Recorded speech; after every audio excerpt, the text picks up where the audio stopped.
ओम नमो भगवते वासुदेवाय नमः। आप सभी को मेरे प्यार भरी जय श्री राधे। प्यारे भक्तों, आज हम जानेंगे सावन मास में पढ़ने वाली इस एकादशी को क्या कहते हैं और एकादशी तिथि कब से कब तक है और एकादशी कब शुरू है, एकादशी कब समाप्त है और एकादशी के व्रत के पारण के शुभ मुहूर्त के बारे में और एकादशी महात्म्य और कथा के बारे में। मैं राधा आप सभी का स्वागत करती हूँ आपके अपने यूट्यूब चैनल शिव कृपा भक्ति भजन में। जो भी भक्त चैनल पर पहली बार हैं, हर व्रत और त्योहार से जुड़ी जानकारी पाने के लिए चैनल को सब्सक्राइब कर लें, साथ में घंटी का बटन जरूर दबाएं ताकि हर वीडियो आपको सबसे पहले मिल सके। तो आइए जानते हैं इस एकादशी को क्या कहते हैं। श्रावण मास की कृष्ण पक्ष की एकादशी पवित्रा एकादशी अथवा कामिका एकादशी कहलाती है। इस दिन भगवान श्रीधर की पूजा की जाती है। इस व्रत के करने से सभी कामनाओं की पूर्ति होती है। इसी से इसे कामिका एकादशी कहा जाता है। इसके करने से ब्रह्म हत्या तक का दोष निवारण हो जाता है। वास्तव में यह बहुत पवित्र और पुण्यदायी व्रत है जो हर प्रकार के पापों से मुक्ति दिलाने में सामर्थ्य है। तो अब जानेंगे हम एकादशी तिथि कब शुरू है। आइए जानते हैं। एकादशी तिथि साल 2023 में कामिका एकादशी 13 जुलाई गुरुवार को है, तो 13 जुलाई को ही व्रत रखा जाएगा। 12 जुलाई को बुधवार को दशमी तिथि के नियम का पालन किया जाएगा। एकादशी तिथि प्रारंभ होगी 12 जुलाई बुधवार शाम 6 बजे से और एकादशी तिथि समाप्त होगी 13 जुलाई गुरुवार शाम 6:25 पर। आइए जानते हैं द्वादशी तिथि कब से कब तक है। द्वादशी तिथि प्रारंभ होगी 13 जुलाई 6:26 से।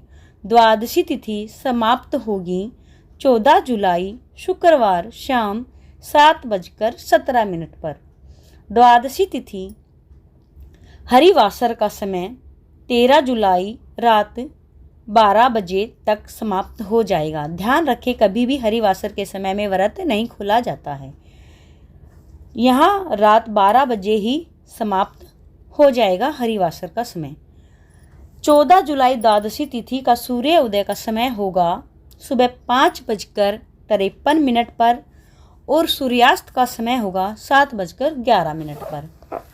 ब्रह्म मुहूर्त का समय रहेगा सुबह 4:17 से 5:51 तक। राहु काल का समय होगा सुबह 10:30 से दोपहर 12 बजे तक। आइए जानते हैं व्रत के शुभ पारण मुहूर्त के बारे में।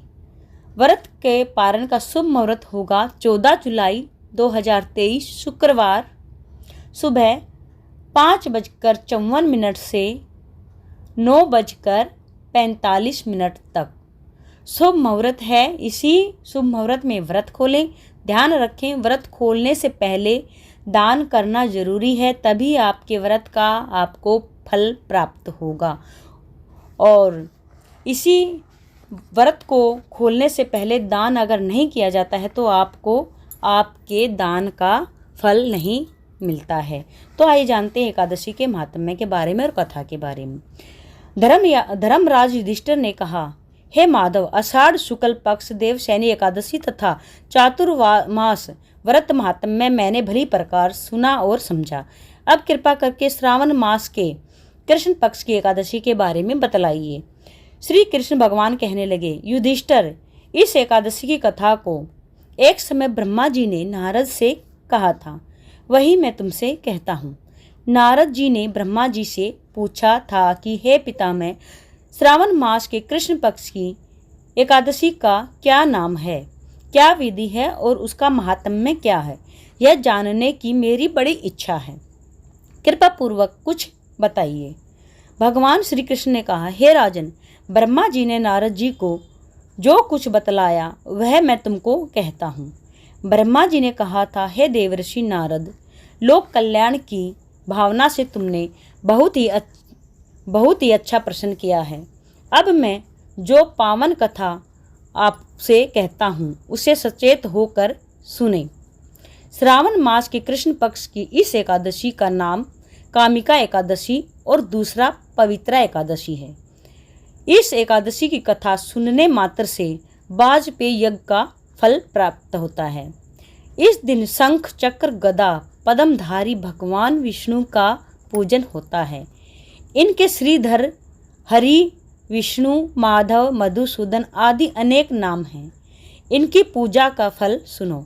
गंगा, काशी, पुष्कर और सूर्य एवं चंद्र ग्रहण पर कुरुक्षेत्र में स्नान करने से, समुद्र और वन सहित पृथ्वी का दान देने से, सिंह राशि के बृहस्पति में, गोदावरी और गंडकी नदी में स्नान करने से भी जो फल प्राप्त होता है वह विष्णु भगवान के पूजन से मिल जाता है।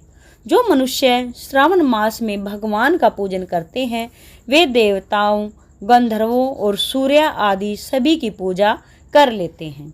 हे नारद, भीषण पापों के कीचड़ में फंसे हुए और संसार रूपी समुद्र में डूबे हुए मनुष्य के लिए कामिका एकादशी का व्रत बड़ा ही उद्धार करने वाला है। इससे बढ़कर पाप नाशक अन्य कोई उपाय नहीं है। स्वयं भगवान ने यही कहा कि इस एकादशी के व्रत के प्रभाव से जीव बुरी योनियों को प्राप्त नहीं होता है। इस प्रकार भगवान एकादशी को भक्ति पूर्वक भगवान को तुलसी दल अर्पण करने वाले संसार में ऐसे ही नहीं रहते हैं। वो ऐसे रहते हैं जैसे कमल जल में कमल। इस व्रत के प्रभाव से अंतिम समय में मनुष्य यमराज की यातना तथा नरक के दर्शन नहीं करता है और सीधा वैकुंठ को जाता है। विष्णु भगवान रतन, मोती, मणि तथा आभूषण आदि से उतने प्रसन्न नहीं होते हैं जितने तुलसी दल से। तुलसी दल अर्पण का फल 4 भार चांदी और स्वर्ण दान के बराबर होता है। ब्रह्मा जी ने आगे कहा, भगवान की अति प्रिय तुलसी को मैं भी सदैव नमस्कार करता हूँ। तुलसी के वृक्ष को सींचने से संपूर्ण यातनाएं, दर्शन मात्र से समस्त पाप और स्पर्श से मनुष्य पवित्र हो जाता है। जो मनुष्य भगवान के चरणों में तुलसी अर्पित करता है वह मुक्त हो जाता है। कामिका एकादशी की रात्रि को दीपदान तथा जागरण के महात्म्य का वर्णन चित्रगुप्त भी नहीं कह सकते। जो मनुष्य इस एकादशी की रात्रि को भगवान के मंदिर में दीप जलाते हैं उनके पितृ स्वर्गलोक में सुधा पान करते हैं। जो गौशाला में घी या तिल के तेल का दीपक जलाते हैं वे 100 करोड़ दीपक युक्त होकर सूर्यलोक को जाते हैं। अंत में ब्रह्मा जी ने कहा, ब्रह्म हत्या तथा भ्रूण हत्या आदि पापों को नष्ट करने वाली इस एकादशी का व्रत मनुष्य को यत्न पूर्वक अवश्य करना चाहिए। व्रत करने पर तो सभी मनोकामना पूरी होती ही हैं। इस कामिका एकादशी के महात्म्य को श्रद्धा पूर्वक पढ़ने या सुनने वाले को भी समस्त पाप नष्ट होकर विष्णु लोक की प्राप्ति होती है। आज की ये कथा कहानी आपको एकादशी का महात्म्य और व्रत कथा आपको कैसी लगी? तो प्यारे भक्तों, उम्मीद करती हूँ आपको पसंद आई होगी ये वीडियो और आपको ये कथा पसंद आई होगी। तो आज के लिए इतना ही प्यारे दोस्तों, मिलते हैं अगली वीडियो में। जब तक के लिए आप सभी को मेरी प्यार भरी जय श्री राधे। ओम नमो भगवते वासुदेवाय नमः।